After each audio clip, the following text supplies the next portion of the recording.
Ibu Bapak, Saudara kekasih Kristus, kita akan belajar dari kebenaran firman Tuhan. Mari kita mohon pimpinan kuasa Roh Kudus untuk menuntun kita membaca dan merenungkan firman Tuhan itu. Mari kita berdoa. Bapa di surga, ketika kami berkumpul bersama, ada sukacita yang melimpah dalam hidup kami karena masih ada kesempatan di mana kami bersekutu, membuka hati untuk mendengar firman-Mu. Karena itu kami mohon tuntunan kuasa Roh Kudus agar hati dan pikiran kami diterangi, sehingga ketika kami membaca firman-Mu, kami merenungkannya, maka kami boleh mengerti apa maksud Tuhan dalam kehidupan kami. Dan dengan kuat kuasa Roh Kudus pula, biarlah kami dimampukan untuk melakukan firman-Mu sepanjang hari-hari kehidupan yang Tuhan beri untuk kami. Dalam Kristus Tuhan kami. Amin.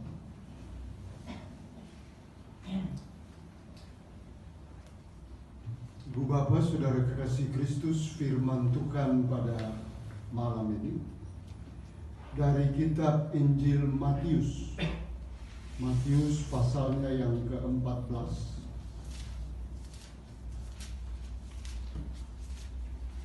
Matius pasal 14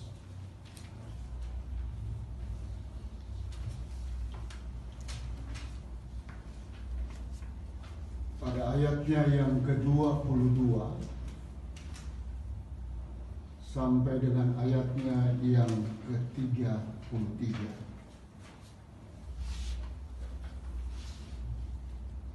Matius 14 ayat 22 sampai 33, firman Tuhan berkata begini. Sesudah itu Yesus segera memerintahkan murid-muridnya naik ke perahu dan mendahuluinya ke seberang. Sementara itu ia menyuruh orang banyak pulang. Dan setelah orang banyak itu disuruhnya pulang, Yesus naik ke atas bukit untuk berdoa seorang diri. Ketika hari sudah malam, ia sendirian di situ. Perahu murid-muridnya sudah beberapa mil jauh dari pantai dan diombang-ambingkan gelombang karena angin sakal. Kira-kira jam 3 malam, datanglah Yesus kepada mereka berjalan di atas air. Ketika murid-muridnya melihat dia berjalan di atas air, mereka terkejut dan berseru, "Itu hantu."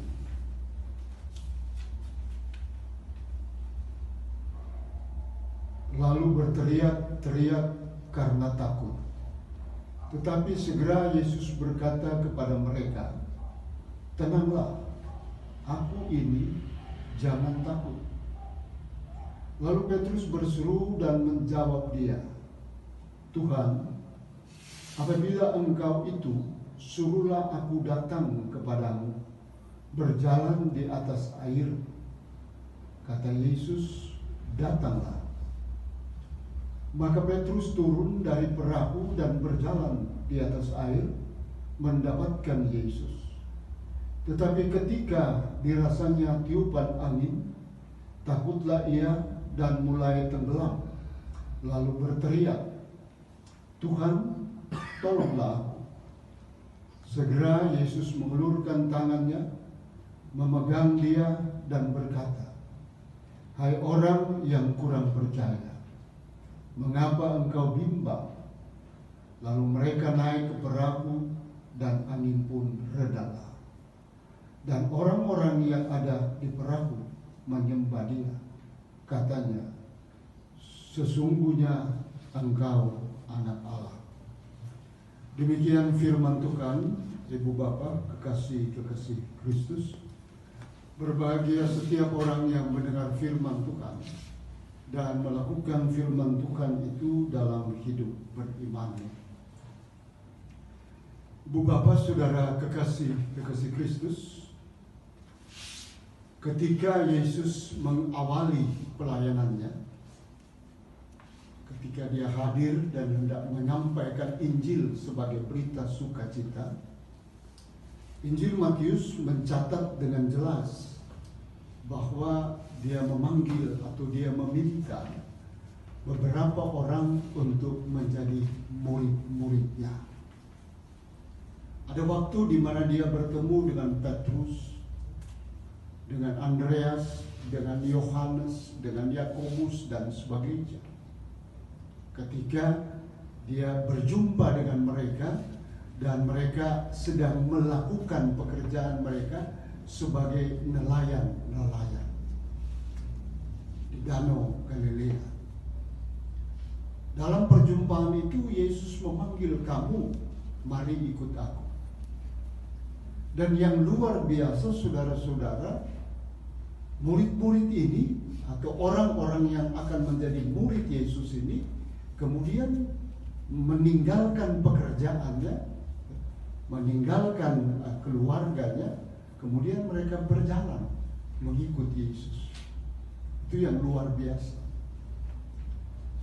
Dan murid-murid yang dipanggil Yesus ini, Ibu Bapak, sebenarnya sebagian besar adalah orang-orang yang datang dari kalangan kalangan orang-orang bawah, orang-orang yang tidak terpandang. Kenapa? Karena pekerjaan sebagai seorang nelayan ketika itu sama seperti pekerjaan sebagai seorang gembala. Pekerjaan kasar, tidak memiliki tingkat pendidikan yang tinggi. Yang orang-orang biasa, orang-orang yang apa adanya. Dan orang-orang ini yang kemudian dipanggil oleh Yesus, kamu mari ikut aku. Dan kemudian mereka berjalan ikut Yesus. Ini hal menarik yang pertama, saudara. Yang pertama ini mau katakan, kalau kita bandingkan dengan hidup kita, paling tidak tamatan SMA, kita punya pendidikan yang baik, bahkan kita mungkin punya jabatan yang baik dalam kehidupan bermasyarakat, di dalam kehidupan pekerjaan. Kita mungkin adalah orang-orang yang terpandang di lingkungan kita dan sebagainya. Dan Yesus pun memanggil kita, kamu mari ikut aku. Kita pun dipanggil oleh Yesus, saudara. Tapi dibanding dengan murid-murid yang dipanggil oleh Yesus pada waktu dulu, jaraknya sangat jauh berbeda. Itu berarti Yesus bisa memanggil siapapun menurut kehendak Dia. Yesus bisa memilih orang siapapun yang Dia mau untuk datang ikut Dia dan menjadi pelayannya, menjadi muridnya, menjadi pemberita Injilnya. Tapi orang yang dipanggil untuk mengikut Yesus itu, ketika dia hidup dan bergaul dengan Yesus, maka dia akan belajar dan kemudian dia mengenal, oh ternyata Yesus itu begitu. Dan memang benar bahwa Injil menulis Yesus mengajar murid-muridnya bukan cuma dengan perkataan-perkataan, saudara. Sama seperti kita, ketika kita hidup dan bersekutu, Allah di dalam Yesus itu mengajar kita tidak cuma melalui pemberitaan firman Tuhan. Ketika Petrus, Andreas, Yakobus, Yohanes dan yang lain-lainnya mengikut Yesus, Yesus mengajar mereka tentang Injil kebenaran itu, tentang keselamatan itu, juga melalui mujizat-mujizat yang Dia buat. Ada ketika, saudara, di mana murid-murid menyaksikan, bahkan merasakan bagaimana Yesus memberi makan 5.000 orang. Ada ketika di mana murid-murid menjadi saksi mata yang hidup ketika Yesus menyembuhkan orang yang sakit. Dan kita juga seperti itu, saudara. Kita tidak cuma mendengar khotbah-khotbah, kita tidak cuma mendengar pemberitaan firman Tuhan supaya kita mengenal Yesus, tapi Yesus mengisi hidup kita dengan pengalaman-pengalaman pribadi dalam hidup beriman kita.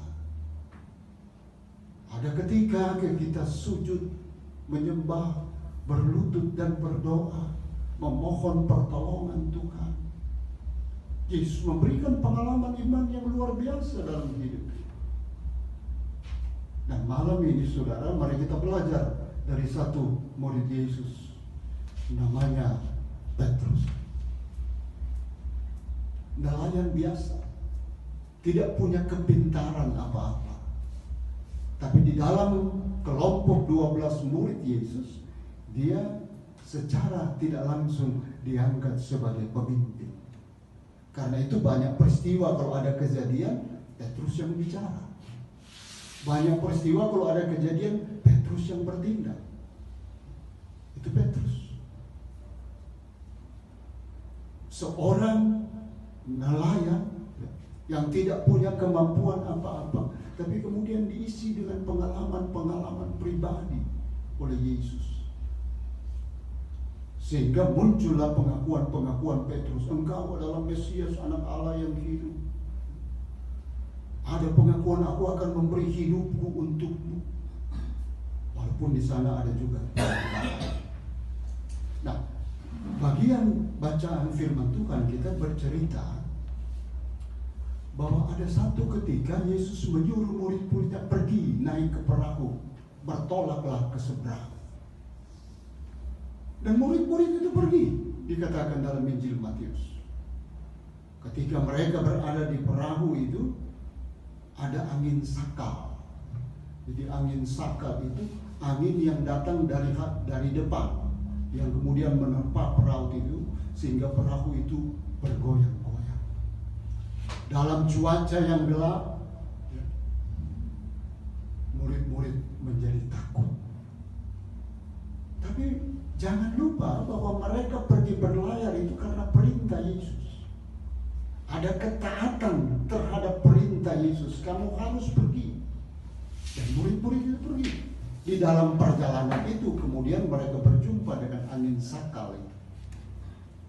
Dalam kepatingan, dalam ketakutan itu, rupanya dikatakan Matius, mereka melihat tuh ada orang di sana. Kok orang ini bisa berjalan di atas air?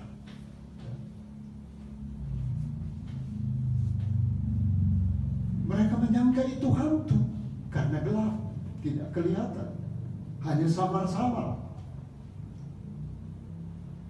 Tapi setelah itu mereka kemudian mengenal, oh itu Yesus. Ketika mereka melihat bahwa itu adalah guru mereka, bisa berjalan di atas air, Petrus menampakkan imannya. Guruku luar biasa, Yesusku luar biasa, dia bisa berjalan di atas air. Karena itu dia bilang, Tuhan, kalau itu adalah Engkau, biarkan aku pergi ke sana. Jadi perkataan kalau itu adalah Engkau, biarkan aku pergi ke sana, sebenarnya kalau diteliti dengan jelas, saudara, itu satu pertanyaan yang di dalamnya ada semacam keraguan. Keraguan. Kalau Engkau betul Yesus, biar aku pergi ke sana. Aku berjalan dan pasti bisa. Karena apa? Karena Engkau adalah Tuhan. Hidup kita juga kan kadang-kadang seperti itu, saudara. Kalau Engkau Yesus, Engkau harus bisa aku bikin begini. Engkau harus bisa bikin aku berhasil. Engkau harus bisa bikin aku sembuh. Tanpa kita sadari kadang-kala kita mencoba, Tuhan, apa Engkau mampu berbuat sesuatu untuk hidupku? Dan Yesus katakan, mari, sinilah Petrus. Naiklah Petrus ini di di air. Dia berjalan ke sana. Luar biasa. Dulu Deddy Corbuzier pernah bikin seperti mau jalan di atas air, tapi itu sulam. Ini bukan sulam. Ini kesaksian dari saksi mata. Berjalanlah Petrus di atas air. Ketika dia berjalan, Matius katakan, angin sakal itu terasa. Air laut bergelombang. Dan kemudian mulai ciut. Mulai muncul rasa takut. Dan ketika muncul rasa takut itu, dia tenggelam. Kita juga kadang-kala begitu kok. Kita rindu datang sama Yesus. Dan kadang-kala kita bayangkan kalau datang sama Yesus itu perjalanannya enak-enak saja. Perjalanannya tidak ada tantangan. Perjalanannya mulus-mulus saja. Kadang-kala itu yang terjadi. Itulah sebabnya ketika ada gelombang-gelombang dalam hidup ini, kadang-kala membuat kita lemah. Kenapa saudara? Karena segala sesuatu kita ukur dengan pertolongan Tuhan. Kalau hidupku terluput, kalau hidupku berhasil, kalau hidupku disembuhkan, kalau hidupku tidak ada masalah, oh Engkau Tuhanku luar biasa. Selalu kita ukur seperti itu. Maka akibat yang terjadi ketika dalam hidup yang masih ada dalam dunia ini terjadi gelombang-gelombang kehidupan, tak itu masalah rumah tangga, masalah kesehatan, masalah pekerjaan, kita mulai menjadi takut dan gentar. Akibatnya kita jatuh. Itu kan yang sering kali terjadi dalam hidup ini. Petrus juga begitu. Dia yang menonjolkan, itu Tuhan, aku mau pergi ke sana. Dia menonjolkan imannya, aku luar biasa, aku bisa ke sana. Tapi di tengah perjalanan toh dia jatuh. Itu yang terjadi. Tapi ibu bapak saudara kekasih Kristus, ketika Petrus jatuh dan akan tenggelam, dia berseru minta tolong. Akibatnya apa? Yesus mengulurkan tangannya dan menolong dia. Itu yang dialami oleh Petrus. Dia bisa selamat, dia diangkat naik ke atas perahu. Gambaran Petrus ini jelas gambaran kehidupan kita, saudara. Kadang-kala di dalam ketakutan, di dalam pergumulan-pergumulan yang besar, kita terpuruk dan kemudian kita jatuh. Tapi pertolongan Tuhan itu selalu datang tepat pada waktunya. Itu yang luar biasa. Ketika Petrus tidak berteriak minta tolong pada teman-temannya di perahu, tapi dia minta tolong pada Yesus. Dan Yesuslah yang memberikan pertolongan. Yesus yang mengangkat dia. Bukankah kita juga seperti itu, saudara? Ada ketika kita jatuh. Ada ketika seolah-olah kita meragukan kuasa Tuhan, menyangkal iman kita. Tapi Tuhan selalu mengulurkan tangannya. Dia selalu memegang kita. Dia tidak pernah menginginkan kita jatuh dan amblas. Dia tidak pernah menginginkan kita jatuh dan hancur.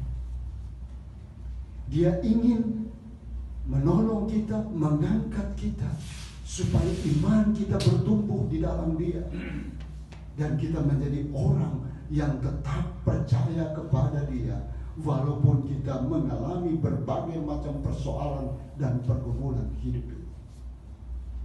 Saudara, Petrus mungkin menunjukkan kehidupan beriman yang boleh dikatakan barangkali pelin-pelan,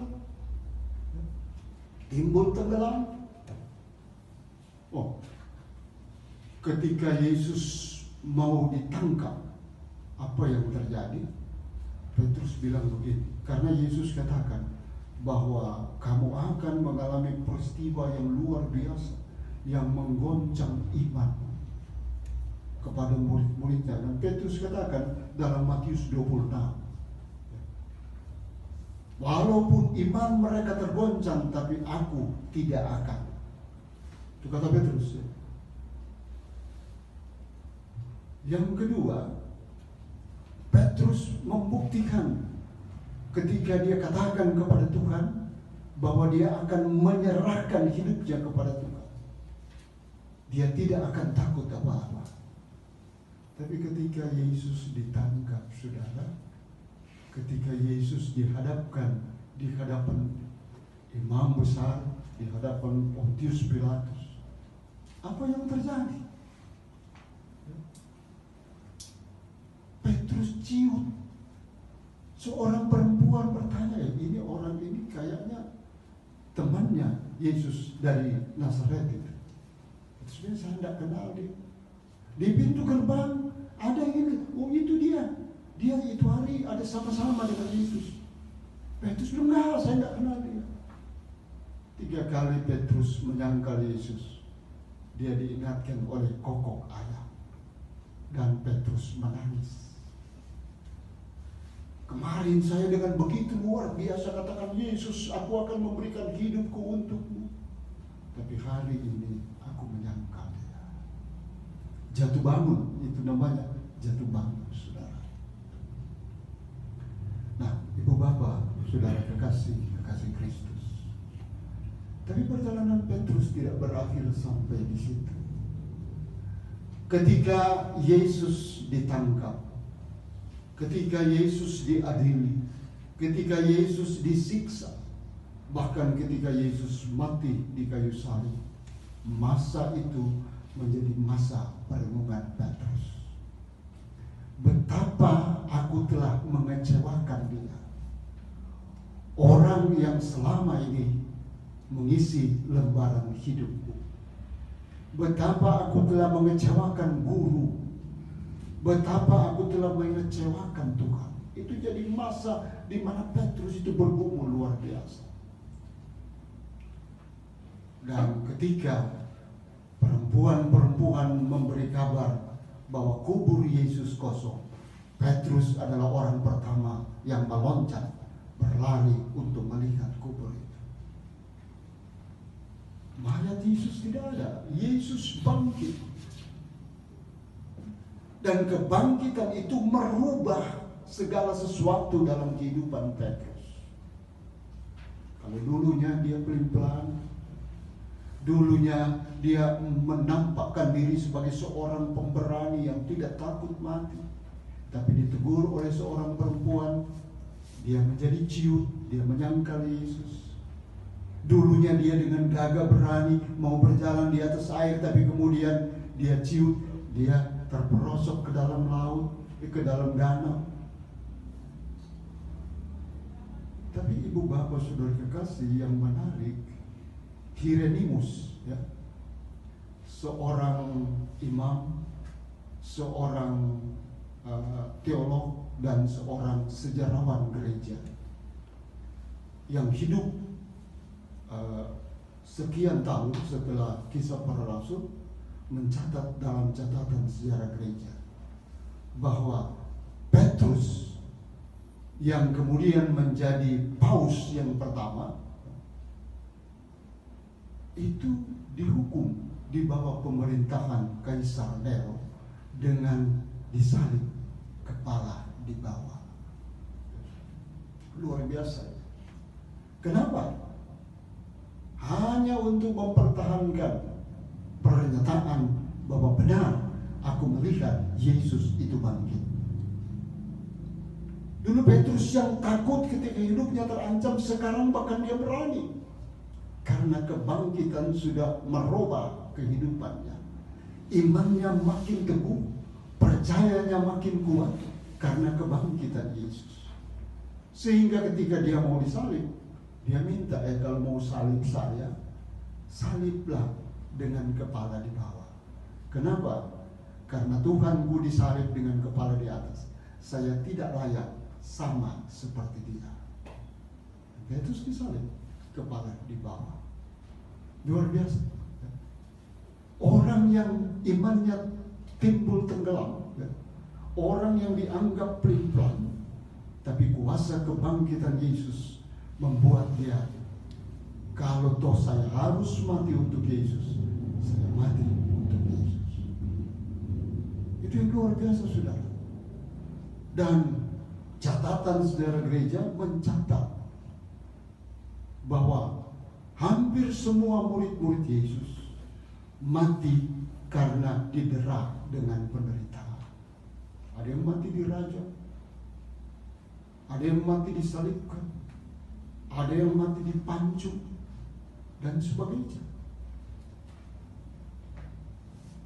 Bahkan Yohanes yang sudah dimasukkan di dalam perapian penggorengan, namun karena kuasa mujizat Tuhan dia bisa selamat, dan kemudian dibuang di Pulau Patmos.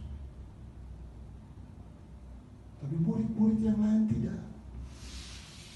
Mereka mengalami derita-derita yang luar biasa. Tapi itu tidak pernah menyurutkan iman mereka, saudara.